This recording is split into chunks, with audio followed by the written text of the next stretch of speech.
ఓవరాల్గా ఈ మహానాడు జరిగిన తీరు కానీ, అలాగే ఆయన చంద్రబాబు గారు కానీ, లోకేష్ గారు కానీ, జగన్ గారిని, వైసీపీని దూషించిన వైనం కానీ, ఇవన్నిటి వల్ల ప్రయోజనం కలుగుతుందా? మరోవైపు చంద్రబాబు గారిని, లోకేష్ గారిని పొగుడుకున్నారంటే అర్థం ఉంది, కానీ వీళ్ళని ఇంత దారుణంగా దూషించాల్సిన అవసరం ఉందా? ఏమిటి ఓవరాల్గా మీ విశ్లేషణ ఏమిటి పురుషోత్తం రెడ్డి గారు? కొమ్మినేని గారు వాళ్ళు చేసిన ప్రసంగాలు, భాష, వాటితో పాటు ఏప్రిల్ నెలలో జరిగినటువంటి పరిణామాలు, అంటే ఫైనాన్షియల్ సిచ్యువేషన్ ఒకసారిగా మనం స్టడీ చేస్తే ఈ ప్రభుత్వం 15 ఏళ్ళు కొనసాగాలనా లేకపోతే ఇంకా ముందుగానే కొనసాగకుండా ఆగిపోవాలనేది అర్థమవుతుంది. వాళ్ళు ఏం చెప్పారు, సుదీర్ఘకాలం ప్రయాణం చేస్తేనే రాష్ట్రం అభివృద్ధి చెందుతుంది. ఇంకా ఎప్పుడు ఉన్న డైలాగ్ ఏంటంటే ఇంక ఏ ప్రభుత్వం వచ్చినా విధ్వంసమే, ఓన్లీ వీళ్ళు వస్తే మాత్రం పునరుజ్జానం జరుగుతుంటుంది. తెలుగుదేశం ఉన్నప్పుడు అభివృద్ధి, ఇంకెవడు వచ్చినా విధ్వంసం చేయాలి, ఆ విధ్వంసం మళ్ళీ రికవర్ చేస్తూ ఉంటారు. ఏది విధ్వంసం ఏదని చర్చ జరగాల్సిన అవసరం ఉంది. కాబట్టి వీళ్ళు ఒక ఆర్థిక పరిస్థితి చూడండి. జగన్మోహన్ రెడ్డి గారు మన ప్రెస్ మీట్ పెట్టి చాలా సీరియస్ అలిగేషన్ చేశారు. ఏప్రిల్ నెల మొదటి సంవత్సరం వీళ్ళు 12,510 కోట్లు అన్ని రకాల ఆదాయాలు వస్తే 10,000 కోట్లు అప్పు చేసినారు. ఒక్క ఏప్రిల్ నెలలోనే 10,000 కోట్లు అప్పు చేసినారు. అంటే వీళ్ళ లక్ష్యం కొమ్మినేని గారు 75,868 కోట్ల రూపాయలు ఈ సంవత్సరం అంతా అప్పు చేస్తామని బడ్జెట్ లో పెట్టారు. 78,000 కోట్ల రూపాయలు ఒక ఏప్రిల్లోనే 10,000 కోట్లు చేశారు. ఈ లెక్కన 1,20,000 కోట్లు చేయబోతారు. అంటే మీరు పెట్టిన అప్పుకి టార్గెట్ కి ఎంత రెట్టింపు అయిపోతా ఉందో ఒక ఉదాహరణ. అదేవిధంగా మొత్తం లెక్కలన్నీ చూడండి, మొత్తం కూడా రివర్స్ లో ఉంటా ఉంది ఒక ఏప్రిల్ నెలలోనే. అందువల్ల ఈ ప్రభుత్వం ఆలోచించాల్సింది, మీరు చేస్తున్న ఆర్థిక ఖర్చులకి, అప్పులకి ఏం పొందనున్నట్లేదు. మరి ఇట్లాంటి సిచ్యువేషన్ నుంచి మీరు ఏం మార్చాలనుకున్నారు రాష్ట్రాన్ని? ఇది చెప్పకుండా జగన్మోహన్ రెడ్డి గారి విమర్శలు, ఆర్థిక విధ్వంసం మీరు మాట్లాడుకుంటూ అంటే ఏమి లాభం ఉంది? కాబట్టి ఈ ప్రభుత్వం యొక్క వ్యవస్థ అట్టుంది. రెండోది, మొత్తం టాపిక్ లో జగన్మోహన్ రెడ్డి గారి పార్టీకి ఒక పేరు పెట్టేసి మేము దాంతోనే మాట్లాడతాము అని మాట్లాడే పరిస్థితి వస్తున్నారు.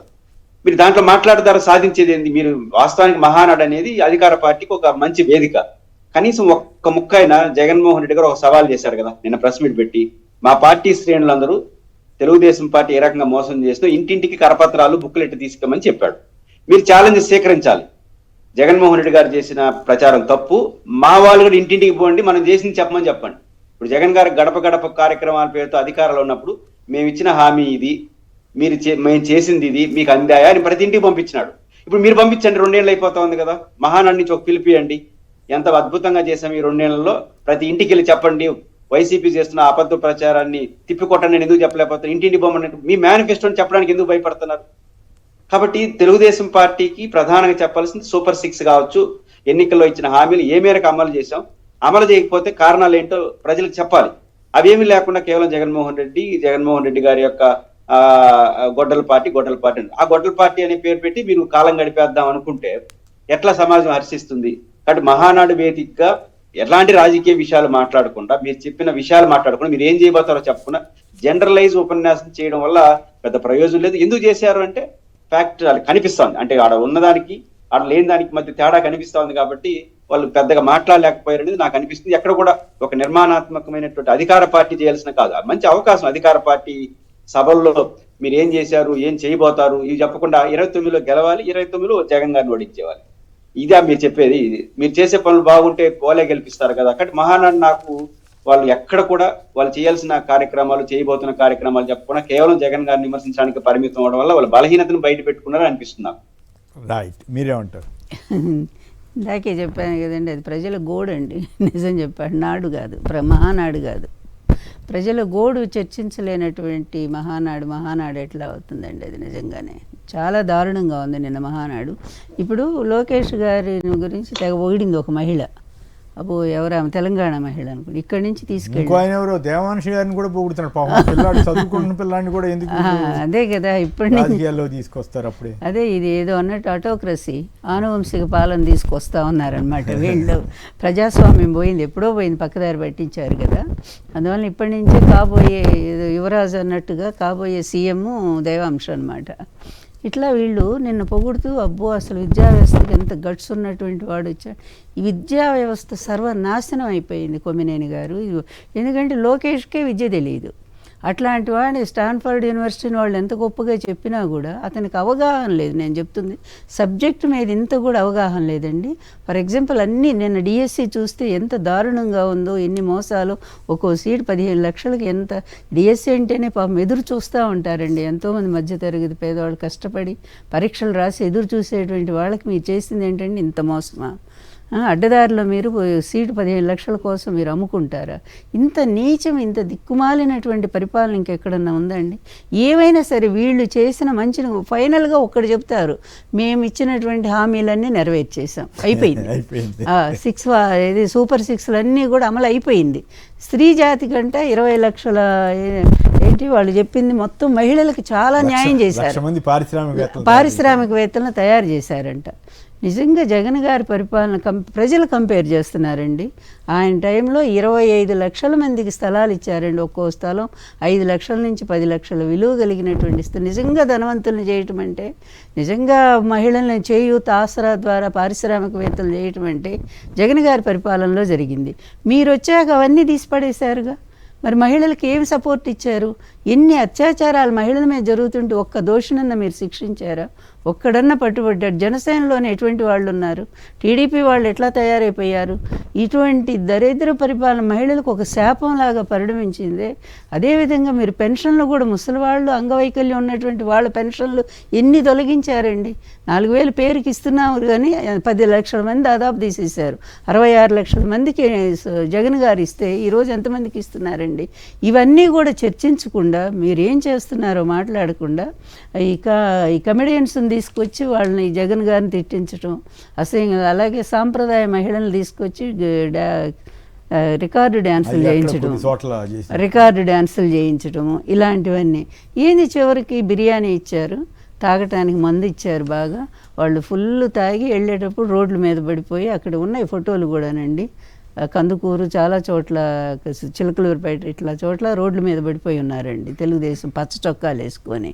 ఫైనల్గా మీరు ఇచ్చింది ఏంటి? ఎన్టీఆర్ గారికి భారతరత్న ఇవ్వాలి.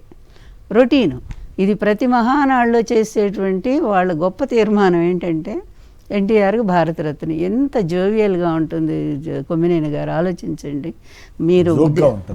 జోక్గా ఉంటుంది. ఎవరు మన దేవేగౌడ గారు మొదలుకొని, గుజరాల్ మొదలుకొని, ఈయనేగా ఆనాడు వాళ్ళని ప్రధానమంత్రులుగా చేసింది. విషయానికి వస్తే వాళ్ళు బాగా ఎన్టీఆర్ గారికి చాలా మిత్రులు కదండి దేవేగౌడ గారు. అలాంటి వాళ్ళు ఆ రోజే ఇస్తా ఉన్నారండి. నేను వెళ్ళి ప్రతి ఒక్క ప్రైమ్ మినిస్టర్ని కలిశాను కదా, ఇస్తా అన్నారు. అలాగే వాజ్పేయి గారు స్పష్టంగా చెప్పారు, నాకు ఆయన ఒక్కరే చెప్పగలిగారు, అమ్మ మీరున్నంత వరకు ఇవ్వరు వాళ్ళు చెప్పారు. ఎందుకంటే భార్య తీసుకోవాలి కనుక అది వాళ్ళకి ఇష్టం లేదు, అందువల్ల రాదు, ఎన్టీఆర్ గారికి భారతరత్న రాదు, మీరు ఆ విషయం మర్చిపోండి అని ఆయన చాలా స్పష్టంగా చెప్పారండి. కానీ ఎందుకండి వీళ్ళు ఇలా ప్రజలు మోసం చేస్తారు? ప్రతి మహానాడులో కూడా భారతరత్న. ఇప్పుడు మోడీ గారు ఇచ్చినా మీకే ఇవ్వాల్సి వస్తా? ఎవరు ఇచ్చినా ఇవ్వాల్సి వస్తుంది. మేము కూతుళ్ళు ఉన్నాం, అల్లుళ్ళు ఉన్నాం అంటానికే లేదు, రూల్ అదండి. ఎందుకంటే నేను అది కేసు వేస్తే చాలా డేంజర్ అవుతుంది అసలు. మోడీ గారిని ఎదిరించే పరిస్థితి ఎవరికి? ఎందుకంటే అది ఇప్పుడు లీగల్గా చట్టపరమైనటువంటిది అంతే కదండి. ఇప్పుడు ఈ మహావీరు ఇది ఉన్నాయి కదా, వీళ్ళు చనిపోతే ఆర్మీలో భార్యలు వచ్చి తీసుకుంటారండి. పరమవీర్ చక్ర ఇలాంటివన్నీ భార్యలకే ఇస్తారు. అలాగే భారతరత్న కూడా భార్య బ్రతికుంటే ఆమె చేతికి ఇవ్వాలి. ఆమె లేకపోతే వాళ్ళు ఎప్పుడో సర్దార్ వల్లభాయ్ పటేల్ వాళ్ళంతా మన ఎన్టీఆర్కే భారతరత్నని కనీసం ఆ త్యాగం పిల్లలు కూడా అనుకోవట్లేదా? కాదండి, అంత ఆయన అన్ని ఆస్తులు సంపాదించారు, అంత గౌరవాన్ని ఇచ్చారు కుటుంబానికి. ఆఖరికి పార్టీ పెట్టి ఈరోజు అనుభవిస్తుందంతా ఆయనదే కదండి. ఆ పార్టీ పేరు చెప్పుకొని లక్షల కోట్లు నువ్వు సంపాదించావే, ఒక్క భారతరత్న విషయంలో త్యాగం చేయలేరా మీరు? ఈరోజు మీరు బ్రతుకుతుందే ఎన్టీఆర్ పేరు చెప్పుకొని బతుకుతూ ఉన్నారే. అట్లాంటిది ఆయన భారతరత్న ఆయన భార్య తీసుకుంటే ఉన్నా తప్ప, మీరు కూడా రండి ఉందాగా అందరం కలిసి చక్కగా తీసుకుని ఆయన గౌరవాన్ని. ఆ మరుసటి రోజుకి నా పేరే ఉంటుందండి, ఆ ఒక్కరోజు తప్ప. కానీ భారతరత్న అనేది శాశ్వతంగా మిగిలిపోతుంది కదా. పద్మశ్రీ కాకుండా భారతరత్న ఎన్టీఆర్ గారు అనే పేరు ఎంత పర్మనెంట్గా ఉంటుందండి. అంత ఈర్ష్య, అంత ద్వేషం. ఈ లక్ష్మీపార్వతి మీద అదే ద్వేషం, అదే ఈర్ష్య. జగన్ గారి మీద ఇంకా చెప్పేదే లేదండి.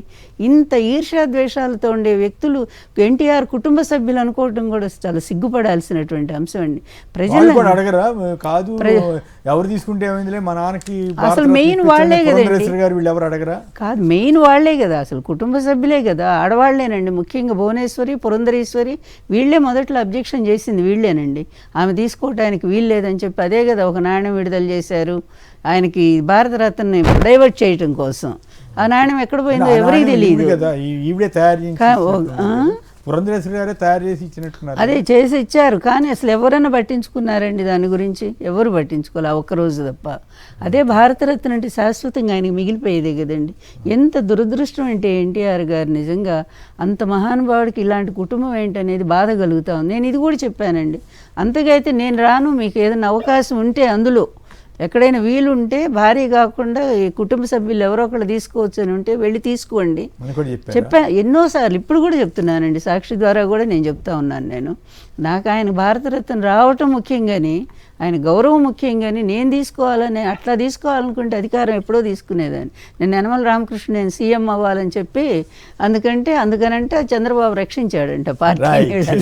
ఓకే, ఫైనల్ గా పురుషోత్తమ రెడ్డి గారు సంక్షిప్తంగా చెప్పండి, లక్ష్మీపార్వతి గారు ఇస్తున్న ఆఫరు నేను రాకపోయినా పర్వాలేదు భారతరత్న వచ్చేటట్టు చూడండి, 2 పెన్నాటు కావేరి మళ్ళీ బనకచర్ల అని అంటున్నారు. ఈ 2 మీద సంక్షిప్తంగా మీ వ్యాఖ్య ఏమిటి? క్లోజ్ చేయాలి. ఒక మీద అవార్డులు స్వీకరించడం చట్టం పరిధిలో జరుగుతుంది.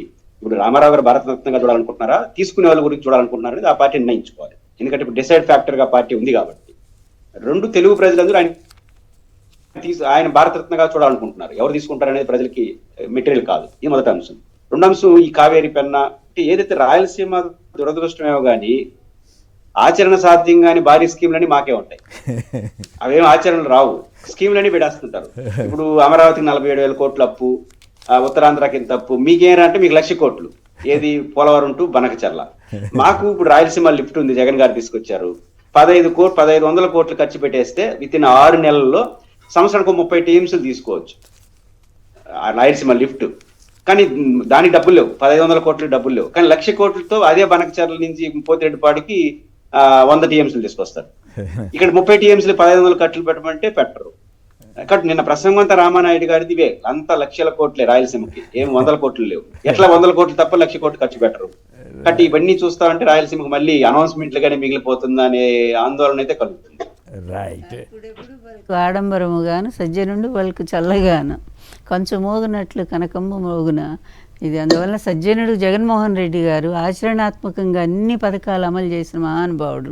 రాష్ట్ర ప్రజలకి అదొక స్వర్ణయుగం అండి ఆయన పరిపాలన. ఇదంతా ఆడంబరం అండి, ఊరికే వాగాడంబరం, మాటలతో అతిగా చెప్పుకోవటం అంతా ఆత్మస్తుతి పరనిందే కదండి. నిన్న మహానాడు వాళ్ళు పొగుడుకోవటం, ఏమి సాధించామనేది ఒక్కడన్నా చెప్పాడండి? ఆ పొగిడే వాళ్ళైనా ఇది సాధించారు తప్పు కాదు కానీ అదే ఇప్పుడు అది చెప్పి ఈయన ఇంత గొప్పవాడంటే దానికి ఒక అథారిటీ ఉంటుంది. రైట్, ఏదేమైనా అంత నాకు కూడా అంత సంస్కారవంతంగా భాష వాడలేదు. ఆ సంస్కారం